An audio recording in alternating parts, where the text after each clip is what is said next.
কি ব্যাপার আব্বা, ভুল ঠিকানায় চলে আসলাম নাকি? না, ভুল ঠিকানা না, এইটাই তো আশরাফ সাহেবের বাড়ি। আরে এইটা যদি আশরাফ সাহেবের বাড়ি হয় তাহলে ভূতের বাড়ির মতো লাগতেছে কেন? কোনো কোনো মরিচাবাতি নাই, কোনো প্যান্ডেল নাই, কোনো স্টেজ নাই, রান্না বান্না নাই, কোনো বাবুর্চি নাই, বিয়ের কোনো আয়োজনই দেখতেছি না। আচ্ছা, আজকে যে আমার জেনির লোকে বিয়া, আশরাফ সাহেব কি ভুলে গেছে নাকি?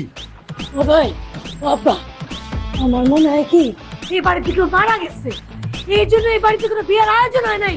এবারে কেউ মারা যায় না, সব জিন্দা আছে, সই সালামতে আছে। আপনারা যেইভাবে ব্যান্ড পার্টি নিয়ে নাচতে নাচতে আইছেন, ঠিক একইভাবে নাচতে নাচতে আবার ফেরত যান। কি বলো হানিফ, আজকে জেনির সাথে আমার ছেলের বিয়ে, আমরা কেন ফিরে যাব? কারণ জেনি ম্যাডামের বিয়ে হয়ে গেছে।